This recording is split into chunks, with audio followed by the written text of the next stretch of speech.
Priscilla told us that Elvis liked really burnt bacon. I average like a pound of bacon a day. It's not that noticeable because I'm quite long, but I was the biggest I've ever been.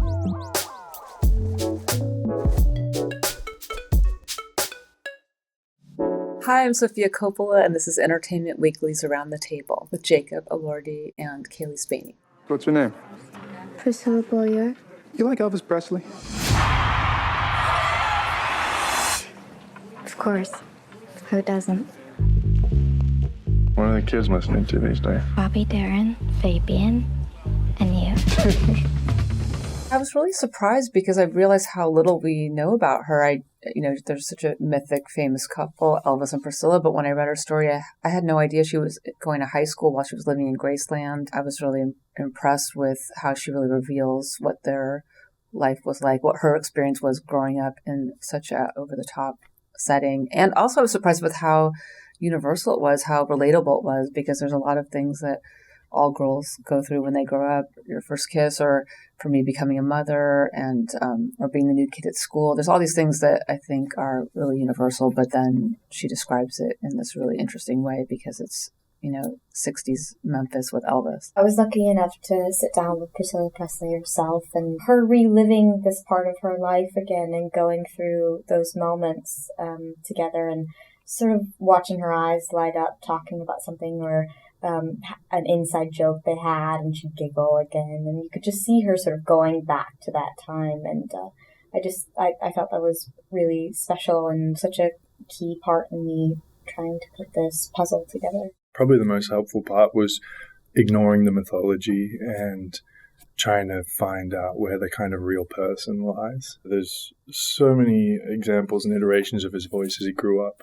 And then we had the freedom of going to a place where he wasn't so well documented, sort of behind closed doors, so I could kind of play with it a little bit and try to make it a bit more grounded and attempt to make it sound more human, if that makes sense. When people are with their partners, there's little voices that you do, and I think we had satin and stuff like that from the book. And when Priscilla saw the final movie, the first thing she said was, Cailee, really, that's how I felt. She really expressed that, and she couldn't believe how Jacob's voice, she said it sounded just so much like Elvis. So that was so gratifying to hear that from her. Definitely. You got women throwing themselves at you. Why my daughter? Well, Sarah, I happen to be very fond of your daughter.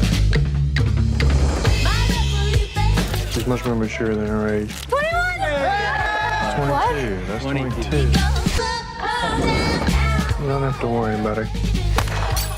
We built it all on stages. So the art department, who was incredible, Tamara Deverell was the designer, and her great team. They had the original plans, so it's all built to the real Graceland plans, except for the ceilings are taller for Jacob. Yeah. We had a little bit of movie magic help. Whenever you didn't see my feet, I had some platform heels to try to make that work, or we build out walkways, and so we had our tricks along the way. We had tons of meetings with shag carpet and drapes, and Elvis loved some animal figurines, and just to have all that, to really go for it. It's such a gift as an actor to be able to walk into a set that's so immersive, and everywhere you turn there's something tangible. It almost felt like you're walking into like a pastry or a cake, The living room felt like a wedding cake. That was one of our kind of references. Yeah. A real anchor for me, because we shot this out of order in 30 days, to really lean in to the costumes and the hair and the makeup. And it really informed, it was sort of the last missing piece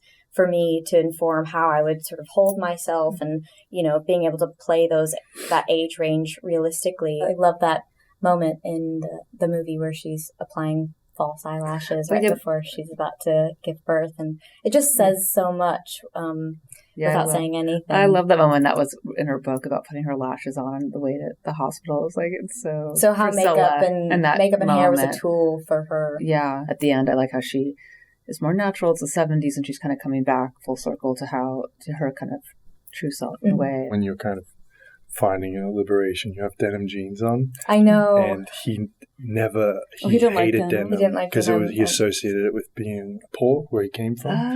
And so like we never had I denim, never- and then just I don't Yeah, I it didn't wasn't know that's part of deliberate. her, It wasn't like, deliberate. But when she came out with the brown hair and Had she her has denim on, on. you I didn't know. realize that was like liberated. Kind Yeah, of I remember rebellious. seeing it. Making I was those, like, those choices, and she has little makeup on, and her new. Yeah. She doesn't have black hair. There's period movies I call wig movies where like you're looking at the wigs all the Yeah, time. I hate yeah. that. So like we can't have a wig movie. And now I got over my fear of wigs because our team was so great at it. Yeah. Yeah. And they spent a lot of time in hair and makeup. And you never complained. They're hard workers.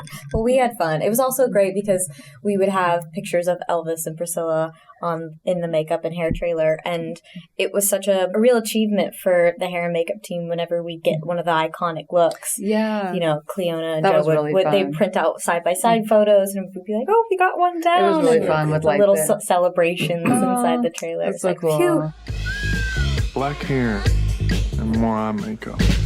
I don't know if I like it.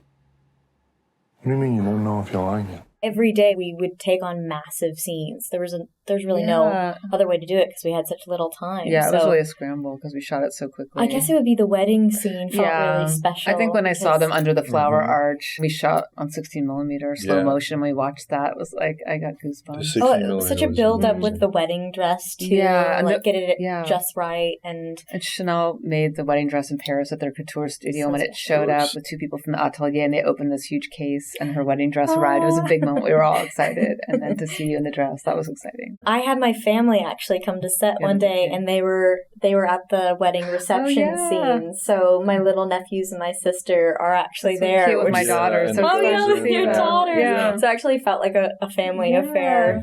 My favorite. Sorry, I'm just it's all coming back. The bumper car, or no, the bumper cars. No, but the golf carts. That was we had. They were so slow, but you still made it look fun. I felt like we It were was the way moving they them. turned, yeah. They're these I guess they're like 60s. Harley Davidson designed golf carts, and they got the exact golf carts that he had. They have a single wheel at the front, I think. I had never seen those before. Yeah, so they tip really easily. There's great photos at Graceland of them. Yeah, there's just stories that like Priscilla would come outside and there was like golf carts tipped over everywhere. And it was like They have those great home videos. Yeah, of there's them in the home online. videos. You ate a lot of bacon. I ate did a eat lot of bacon. Priscilla told us that Elvis liked really burnt bacon. I average like a pound of bacon a day. It's not that noticeable because I'm quite long, but I was the biggest I've ever been. I thought he took like a flight to go get them. To get them. There's I like think one she spot told me, that did it. Priscilla told me Turned out. that because they were so poor that they would just live off peanut butter and banana sandwiches. So when he was more successful, like it reminded him of being a kid. But we have to ask her how to really make them because she can tell us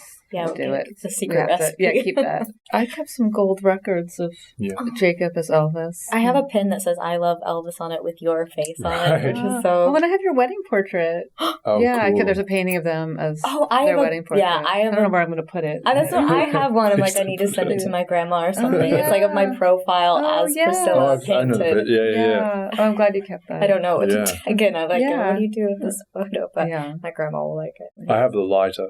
Sophia gave me the lighter that he used the whole film with my initials So in it, classy. which is just so, the little DuPont lighter. Her book is really revealing and honest about the ups and downs, and I really wanted it to have all of that and not be, one note, and feel real and complex, and always try to have sensitivity and understanding for the characters. I definitely wanted to have all the fun and excitement and glamour that she experienced, and also the hard part in a complex relationship with being with an artist that I was struggling. Priscilla's words, the way that she wrote about it, it was always acknowledging the complexities, and I think you spoke a little bit before about like women from that generation and the kind of strength of someone like Priscilla to be able to understand the kind of circumstances that and the pressures that Elvis was under. And I think playing that was more the goal for us than playing like, now I'm physical toward you or now I'm angry.